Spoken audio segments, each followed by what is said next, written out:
again, that God did use and that all the prophets used to delineate the God that is the holy, the unique God. Allah is nothing more than a pagan God. Secretary of Law has given the regulation. That's the only person that can revoke it. No, we do not, Ali. I have to because Jesus loves you. I love everything because Jesus does. But does he love me? No. Who does he love me? That's why I love Jesus, because he says to put away the sword. What did Muhammad do to Christians? I'll do that to you. I'll kill you. I'm kidding you that. You say what you believe. And that's what we're hearing now.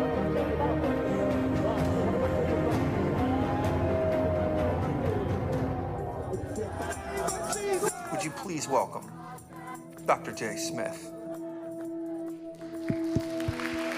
Now, those pictures you saw are from Speaker's Corner. That only we do at Speaker's Corner. Don't get scared. We don't do that everywhere else, and I'm not going to do that this morning as well. That is a unique place. It's the only place on earth where we can do that. It's the only place where we can say anything we want. And believe me, we do say anything we want. Now, we do get beat up, and we do get shut down, and we do get knocked off our ladders. But it's a fascinating, I was there at Speaker's Corner for 25 years. I counted it up the other day, and that was 1,100 times I went down to that place every Sunday. It's only on Sundays. And it's the place where the Muslims love. Because Muslims come from countries, come from cultures which are very oral. And they love orality. And that's the best place to learn how to be oral, how to verbalize what you want to say. But it's also a training ground. That's where we test our new material. That's the place that we go and take it for the first time. Anybody's ever heard it, they hear it there first. Because there are 10 to 1 Muslims, usually when I was there, it'd be 10 Muslims to every 1 Christian that was down there. You're going to get it immediate peer-reviewed. You're going to get their reaction. In fact, it's great because they create the theater for us. And it's terrific because that then we immediately put up onto YouTube. It goes up live that very day. And we find out what their response is. We see how they're going to react. We see where they're going to come with. And that helps us then get ready for the next salvo. So in some ways, what you saw there is unique. It only stays there. We don't do it anywhere else. It's only for London because that's the only place there is a Speaker's Corner. You can't have Speaker's Corner in this country because you have too many guns. Whether you like it or not, that is the truth. They tried it there on the beach in California, and people got shot. They tried it in Washington Square in New York City, and people got shot. So it doesn't exist here in America. But it does in England because they have the most draconian gun laws in the world. And as a result there, we can say and get away with an awful lot of stuff that we couldn't here in the United States or even on a university campus. What we introduce there, I can't even introduce it on a university campus because I'll be kicked out.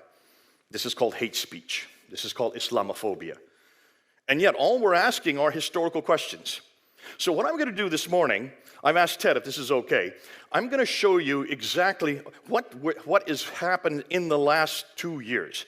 In the last 2 years, we've come across some brand new material that I believe will destroy Islam. See if you agree with me. You may not. You may not agree. You may not think this is that important. But what I'm going to do, I'm going to take 2 services to unpack it. So this first service, and I asked Ted if this is okay. He said it would be fine. This service, I'm going to talk about Mecca and Muhammad. The next service, I'm going to talk about the Qur'an. Those are the 3 things that Islam absolutely needs. See, every Muslim, whether they are radical, whether they are nominal, whether they are liberal, is dependent on one man, one book, and one place. The man is Muhammad, the book is the Quran, and the place is Mecca, right here, Mecca. I've got this map up here because I'm going to be showing you exactly where I'm going to go. Make it as visual as possible. So I don't know if those on this side, if you might want to move over here so you can see this map because you may not be able. We should have really put it up on the screens, but I really wanted to make it as personal as possible, and I didn't realize we'd have such a big crowd. So what we're going to do is we're going to look at the book, the man, the place. Now stop and think, do we not start from the same paradigm as Christians? Do we not go to a book and a man and a place as well, don't we? The book would be the Bible, especially the New Testament. The man would be Jesus, and the place would be Jerusalem. Why? Because that's where he died, and that's where he rose again. So we're going to do a comparative, back and forth, back and forth, back and forth. And this is what I did 3 weeks ago. 3 weeks ago today, I was in London. I had to go back there. I had to go and do some filming back there. They're in the studios. But whenever I'm in London, I'm with Hatun Tash. Hatun Tash is a lady. She's from Turkey. She's only about 5'2", and she has absolutely destroyed the Qur'an. And I'm going to talk about her more in the next hour, in the next service. But every time, she is the one that's taken over my ministry there. She now goes down to Speaker's Corner every Sunday, regardless of what happens. She got stabbed in her head and in her arm at Speaker's Corner. It's all on film. You can go up on Fander Films and see what happened. She should be dead. The guy was just hammering into her with a knife on her head. Broke the blade on her head. There's no reason she should be alive today. But we've got a great Lord. And she has 2 angels called Harry and Larry. We haven't seen them, but the Muslims see them. And they made sure she survived that attack. Oh, she had to go to the hospital, and in fact, she fell unconscious, blood all over her face when she got up there at Speaker's Corner. And if you look at the video, after about 10 minutes unconscious, she finally woke up, blood was all over, she got up onto her feet, and this is what she said. Your God needs you, but my God does not need me. Kill me if you want. That's not going to stop the truth that we're talking about. You need to repent. You need to come back to Jesus Christ. Now, would you say that if you were stabbed in the head, knocked unconscious, blood streaming on your face? God gave her those words to say. What a woman. What a colleague. Can you imagine having 100 of her on your team? Even one. This woman, in the last 3 years, after she'd been interviewed by different news agencies after that happened, after she got out of the hospital, and she was right back down there at Speaker's Corner the next Sunday, and the Sunday after that, and every Sunday since, including 3 weeks ago. But when she got out, they wanted to interview her, and they asked her this question. Using this methodology, which is polemics, this is all polemics, she confronts the Quran right, left, and center. She starts with polemics, which is something you're not taught to do in any of your schools, and she ends with polemics. She goes right into mosque after mosque after mosque after mosque. She has been in 400 mosques all by herself. She's from Turkey. She desecrates our language every time she opens her mouth. God bless her. And she carries a bag with all these Qurans in it, all in Arabic. She doesn't speak a word of Arabic because she's from Turkey. And then she opens them all up and says, notice they're all different. Not one of them's the same. All in Arabic. I'll talk more about that next service. But what's fascinating about her, in just 3 years, she has brought 1,000 Muslims to Jesus Christ all by herself. How many people do you know who have brought 1,000 Muslims to Jesus Christ in just 3 years? Going from mosque to mosque to mosque and confronting the Muslims with their own Quran. I've never heard of this before. And yet she's my colleague. When asked, how many imams have you brought to Christ? She says, 17. 17 imams. These are men who lead Muslims in their mosque. They've all had to leave their mosque. They've all had to go find other houses around Britain. All of them are from Pakistan, India, and Bangladesh. Not one of them is from Turkey, which is her own home country. This is a one-woman evangelistic machine. So I was on the ladder with her 3 weeks ago. I was there, and I wanted to introduce this brand new material on Mecca. As we were getting up on the ladder, I was telling Ted this just before the service. As we were getting up on the ladder, she turned to me and she says, Jay, I don't agree with you on Mecca. And I said, well, please don't say anything on the ladder about that. Just run with me, bear with me.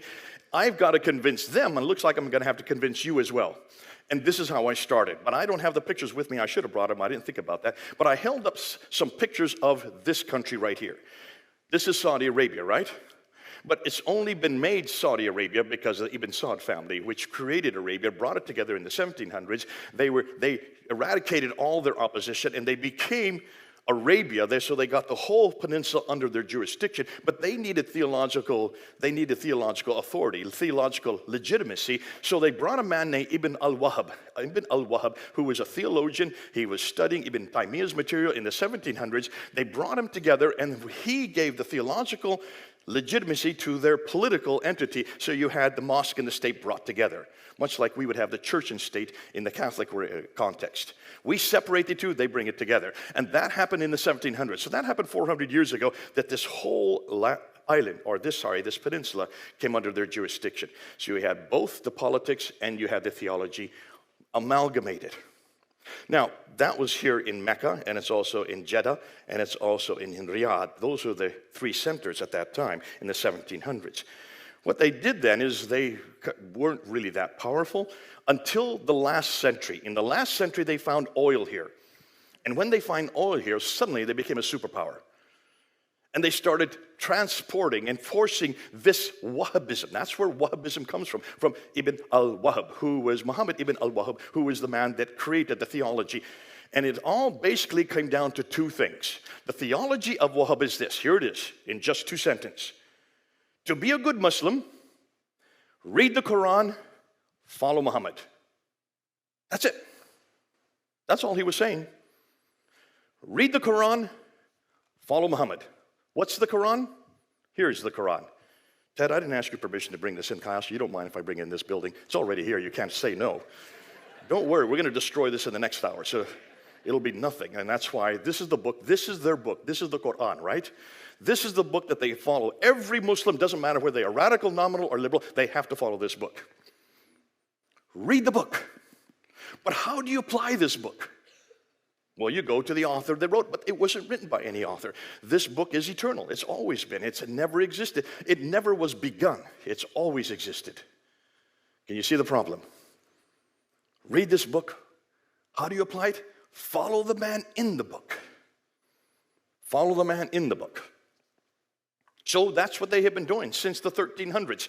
Now, of 200 years after Ibn Taymiyyah actually created this paradigm, a man named Martin Luther did the same thing in Germany, did he not?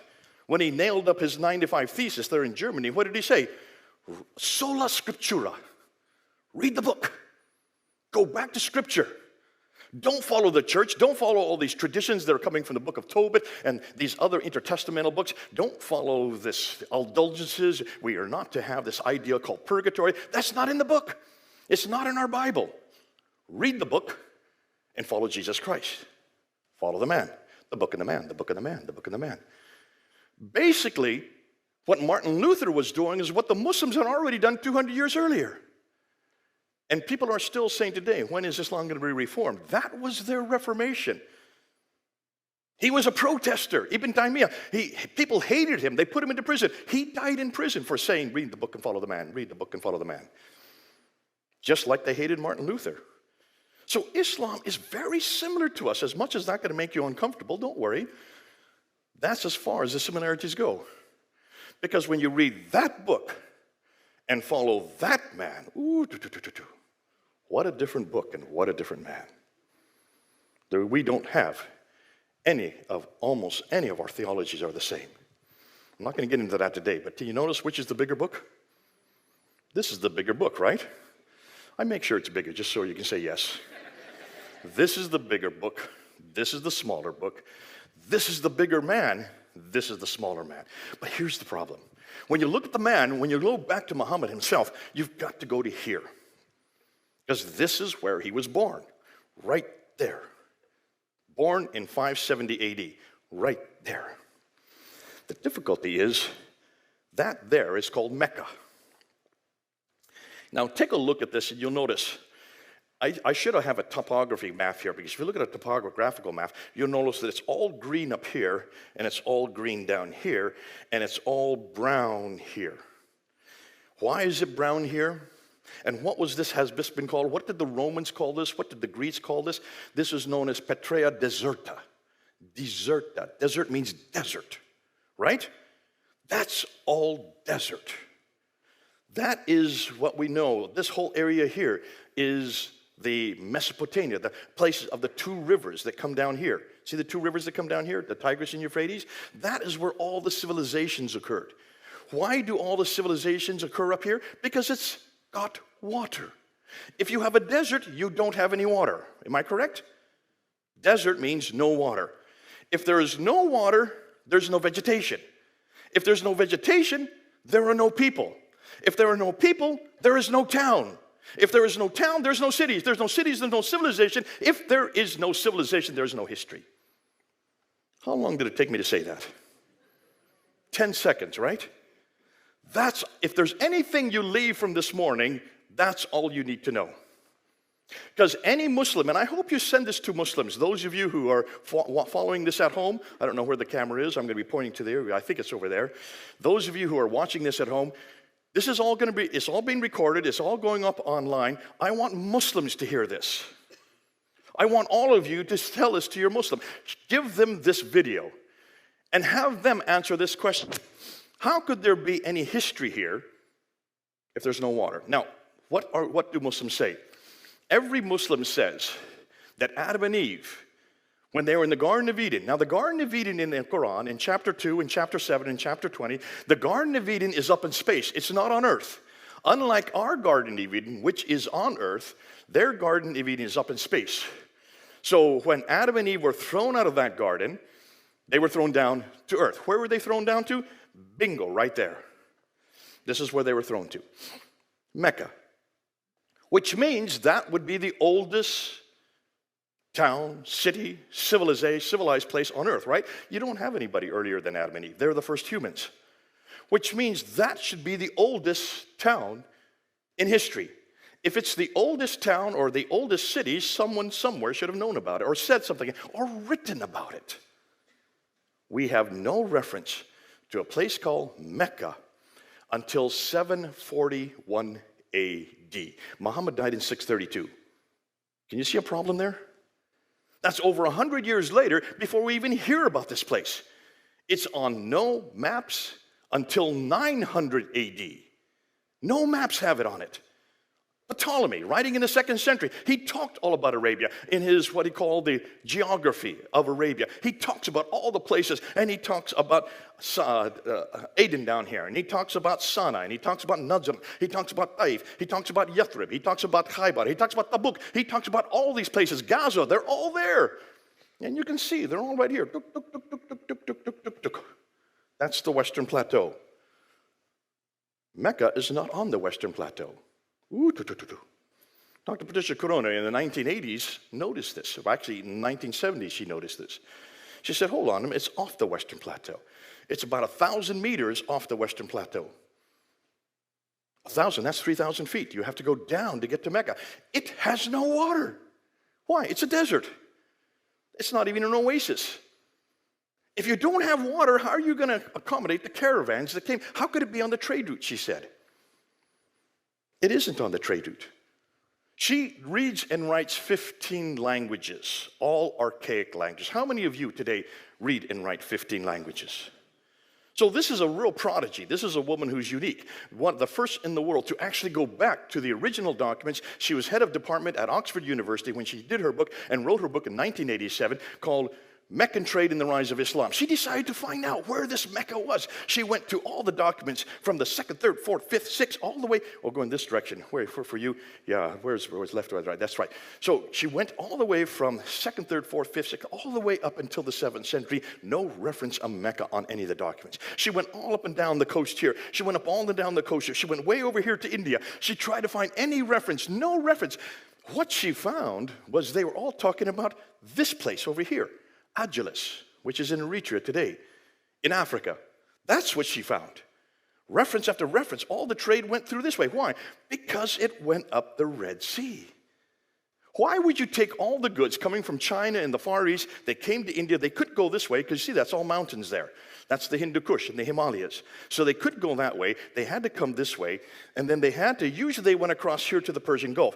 But then you had the Iranians, which were the Sassanids, and the Byzantines fighting each other from the 5th and 6th century, so that shut down the Persian Gulf. They had to redirect trade down to here, and they, according to the trade route theory, which is all of you who know this theory, this is what I've been taught in all my schooling, they took off the trades here in Aden and they went 1,250 miles all the way up to Gaza, stopping in Mecca, and Mecca controlled the trade. Why would you control the trade from here if the trade is down here? No one ever asked this question until she asked this question. So she went back and did as any good historian should do. She went back to the documents from that time, 2nd, 3rd, 4th, 5th, 6th, all the way up to the 7th century. And she noticed that all the trade was maritime for one very good reason. Even today, how do you send large goods anywhere? By boat, right? It's the cheapest way to send boats, or anything by boat. Even the big ships that go through there, they come from China. They come from all over the East. To get over to the Mediterranean world, they have to come this route. Because if you just put a ton of goods and you go 50 miles by land, that would cost the same amount as 1,250 miles by sea. And the reason's very simple. You go by land, you have to have camels. Camels have to be fed. Camels need to be watered. Camels need to be guarded. You need to guard your goods. That means you may be attacked from behind a rock, or there might be behind a mountain, or behind a sand dune. You can be attacked at any time. But when you're on the water, you can see for miles ahead. There are no sand dunes in the water. There is no mountains in the water. There is no way you can be attacked. You can see it coming. Therefore, it's much safer and it's much less expensive, because all you need is wind to blow your sails. That's it. This is before diesel power. This is before gas was ever invented. They used the wind, and all the trade went up this way. All the trade went this way. Why hadn't anybody noticed this before 1970? Because no one had asked that simple question. Where's Mecca? You don't ask that question in a Muslim environment and live very long. It's the one area of study where what you find may kill you. And she got a death threat for asking that question, for writing that book. Meccan Trade and the Rise of Islam, she got death threats for it. From Muslims, she had to leave Oxford University, come to Cambridge University. That's where I got to know her. And when I did my first debate in 1995, look at the date, that's 26 years ago, I did my first debate on this, and on the Qur'an, and on Muhammad, the book, the man, the place. And she prepared my debate for me. I went to her the week before the debate, and she said, do this, write this, you say this, don't say this. And I looked at her and said, you know this material. This is your material. Why aren't you doing this debate? And she laughed at me. She said, Jay, I'm an academic. I have a chair to protect. I have an institution to represent. I cannot do this debate. But you can, because you have no chair to protect. You have no institution. You only have one person you're responsible, and his name is Jesus Christ. Ooh, She said that to me in 1995. She told me something I'd never heard of, I've never thought of before. We as Christians are the only ones that can debate this.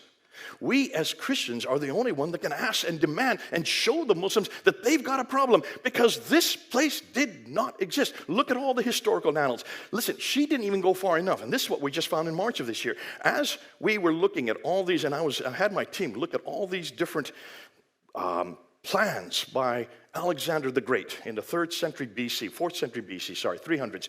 He came from here. He wanted to find a waterway to attack Egypt. He didn't want to go across land, and he couldn't go this way because there's too many boats, and this way there's too many cities. So he wanted to see if he could go around Arabia to find a sea route to get up to here and attack Egypt that way. And the first one got to Bahrain. That's as far as it got. They went back. The second expedition got here to the Gulf of Oman. Then it went back. But the third expedition made it all the way around, and they went up the Red Sea, and then they returned home again. And the reason why they returned home is they couldn't find any provisions for their troops. So there was no food, no water for their troops, and you can't go far without food and water. So they had to return back here, and they never attacked Egypt by sea. Why? Because they were going up the wrong coast. They were going up the Arabian coast. And you look at all the historical annals, and you will see there is no ports here except for one called Yanbu right there to accommodate Yathrib right here. That is the only port that exists. But you can't accommodate an entire fleet with just one port. They had to return home. They went up the wrong coast. What they should have done is gone up this coast here. This coast is the western coast. This is Africa. And they have 5 major ports. I'm pointing them right here. 5 major ports. These are the ports that have been there since the 4th century BC. Why are those ports viable and not the ones on this side? Because they have water. And where you have water, you have vegetation. And where you have vegetation, you have people. And where you have people, you have towns and towns, cities and cities, civilizations. And where there are civilizations, there are ports. It's as simple as that. Do you see how simple this is? You can all repeat this, can't you? Anytime anybody comes up to you and asks, why is it nobody was over here? Why is it nobody actually did any work over here? It's because there's no water. And where there's no water, you know the rest. And that's what we found out in March of this year. Those 5 ports are exactly 1 day's boat ride away, proving that these ports have been used since the 4th century BC. Alexander the Great was not even aware of this. He was on the wrong side of the sea. And we have just shut that down. So there was no way to get to Mecca by land. There was no way to get to Mecca by sea. Jeddah, which is there today to supply all the supplies for Mecca, was only created in, listen to the date, 750. That's the 8th century. That's just 1,400 years ago. Proving that Jeddah was created because Mecca was finally chosen. Mecca was finally chosen. Now, when we showed this and we introduced this, there's so much more I could go. It could go for about, when I do a talk on this, it goes for about an hour and a half. We don't have that time. I say I only have 3 minutes left. That's correct, 3 minutes. I've got to bring it to a stop. Can you see the problem? If you don't have Mecca, you don't have any reference for Mecca. All the trade routes, everything we know about this place does not exist until the 8th century. If you don't have Mecca, then you don't have Muhammad.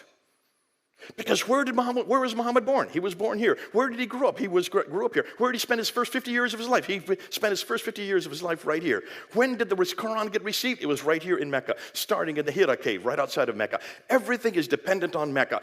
Adam and Eve were in Mecca. According to chapter 21 in the Quran, Abraham is living in Mecca. According to all the traditions, as many as 70 prophets all lived here in Mecca. That means Hagar and Sarah and Ishmael and Isaac were all here in Mecca.